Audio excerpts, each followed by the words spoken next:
Happy Friday. I'm Drew McKay. I'll be your host for my incoherent rambling for however long this goes. Very excited for the weekend, and I'm excited to share a couple bits of information that I was reading this week that I thought brought a bunch of value. One I wrote myself, so of course I think that brings value. The other was from a super smart guy by the name of Seth Godin. So why not lead with the super good stuff? So let me bring up that little bit of information. Reasons why I love Seth Godin. When Seth Godin writes, I pay attention, is that he writes clear, concise, to the point, brief. Super smart guy. This is from Seth's blog.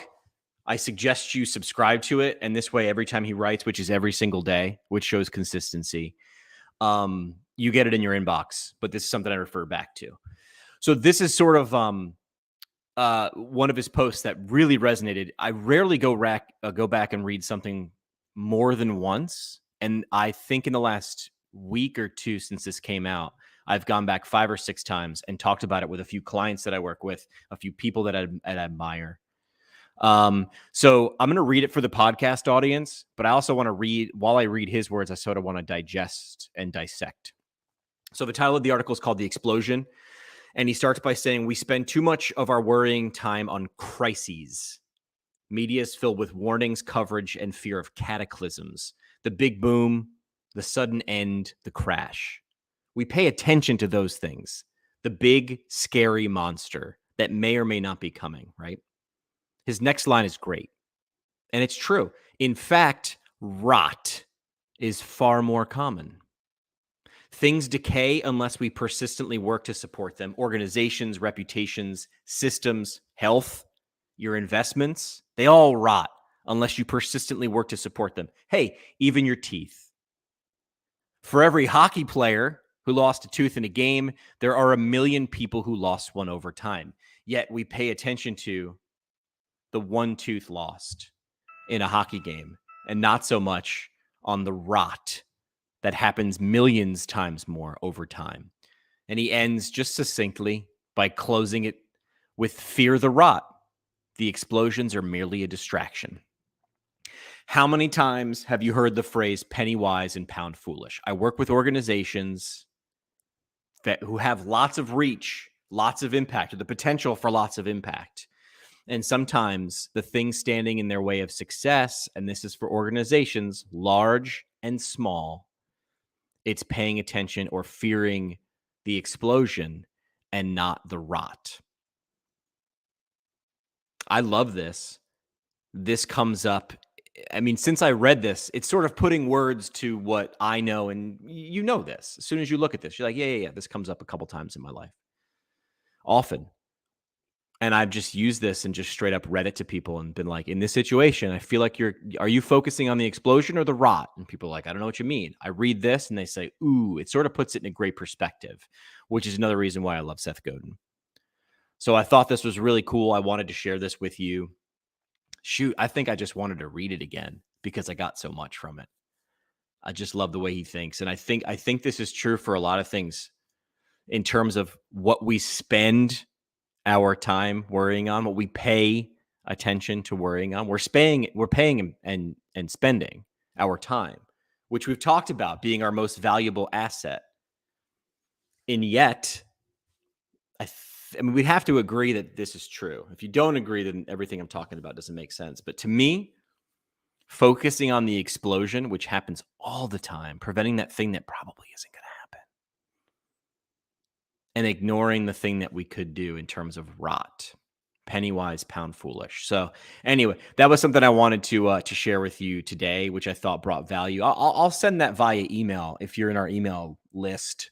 I usually only send really, really valuable things. I don't like sharing lots of different things on email unless they're valuable. The other thing I wanted to dig into that I thought brought value on this Friday, correct me if I'm wrong, and I wrote this one. This was for me. So obviously, of course, I think it's valuable.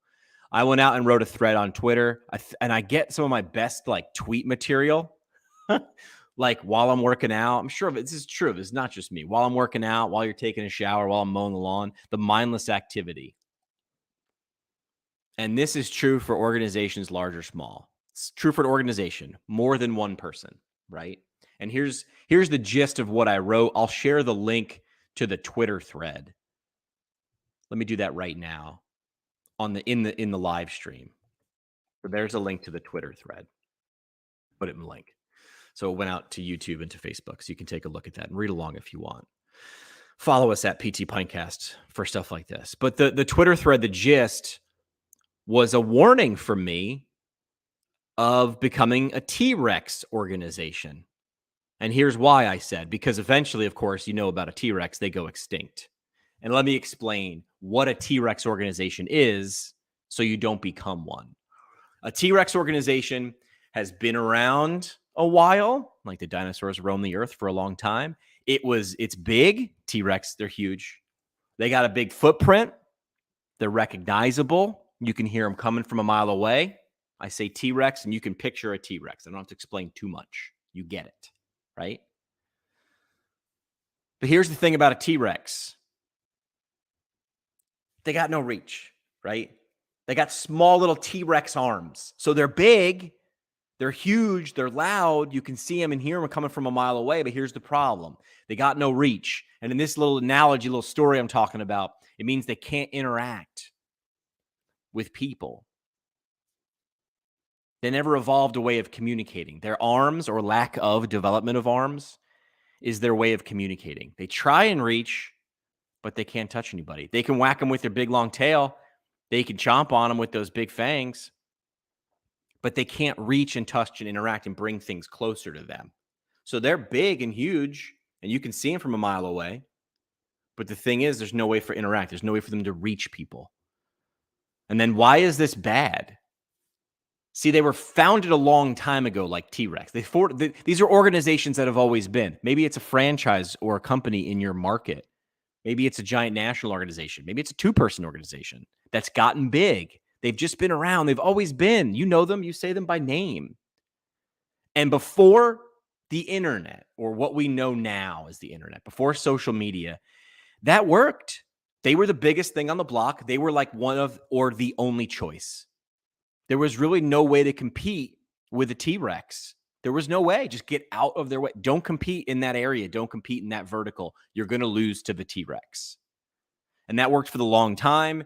The T-Rexes of the world, they got bigger and bigger. And their arms and their reach, their ability to communicate stayed the same. They didn't evolve longer arms or any reach because they did not need to. Necessity is the mother of invention, right? No need to evolve, no evolution. They thought there was no need to improve it, so they didn't. Because, hey, we're huge. Why do we need to reach anything? We're it. Our goal should just be get bigger. So that's the problem with the T-Rex. So the T-Rexes of the world just went along, did T-Rex things, just got bigger, got bigger, got bigger. They never evolved, never got longer arms, just kept these T-Rex arms.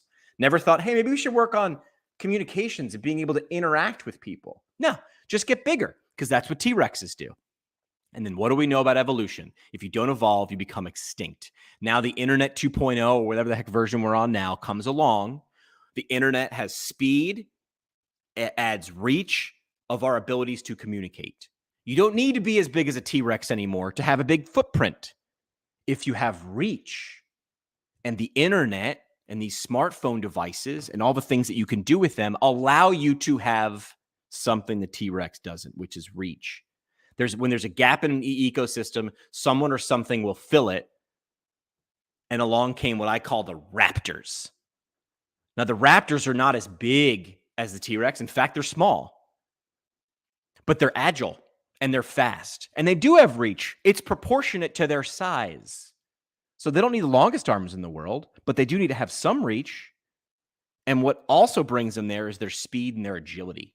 They're fast decision-making organizations. They can create and decide and create and decide quickly.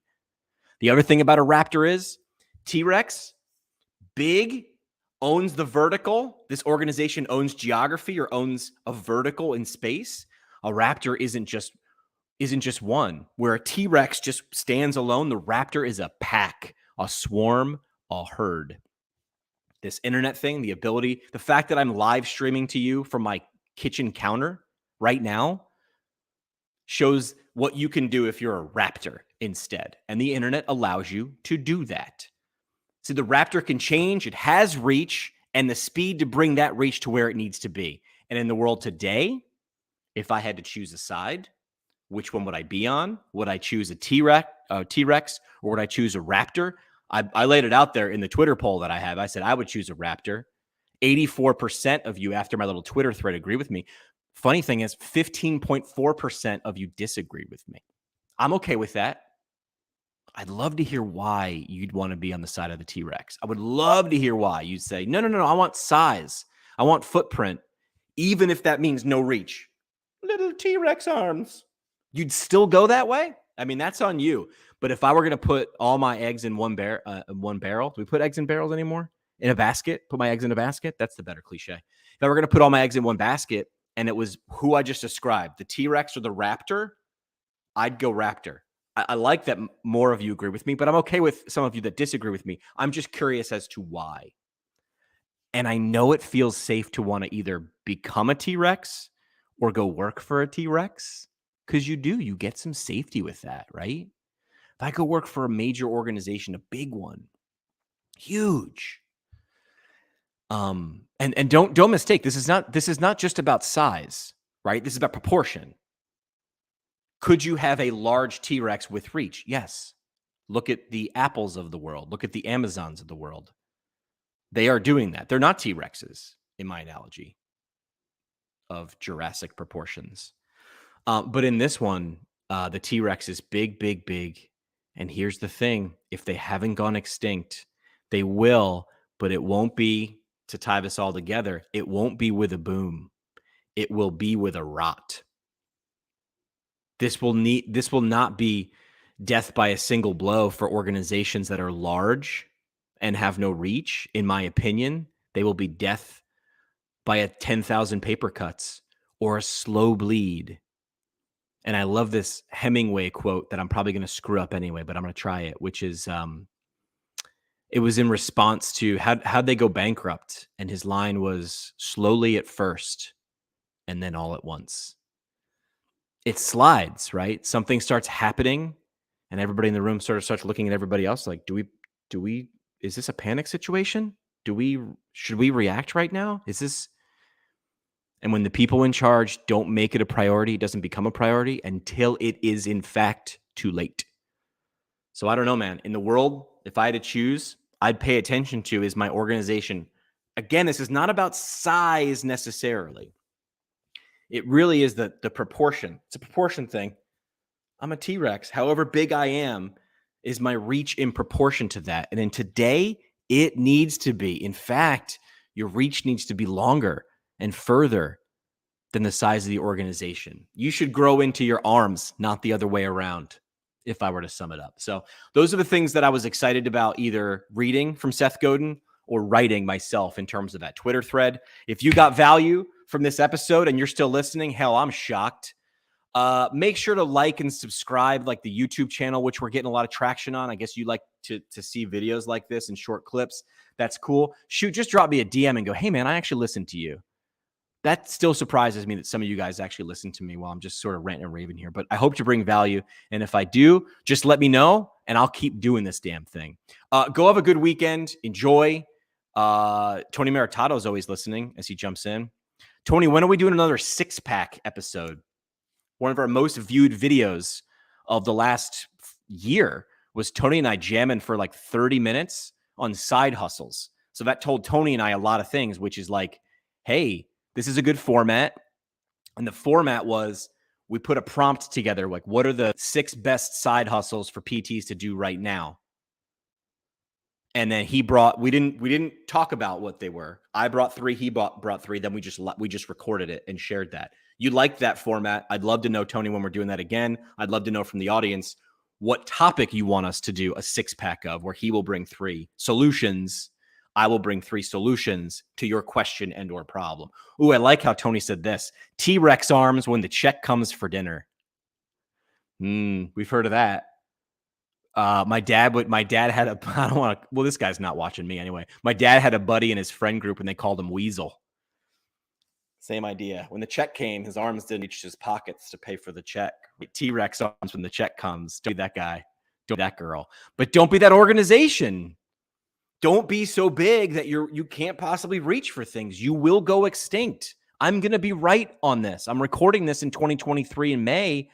You listen to this in 5 and 10 years, I guarantee some of those T-Rexes out there that you're thinking of or you work for or you're watching are not going to exist because of what I just said, because they are not paying attention to communicating. I don't know. So let us know if you got value. I promise. I wrapped up and then I got sidetracked, but I'm wrapping up right now. So have a good weekend, and new episode drops on Monday. We are talking about DPTs with anxiety. We're talking about how this girl's making a career out of creating memes and selling stuff, all about the things that most of us are anxious about. Isn't it a great world that you can make a career on that? We dig into that on Monday.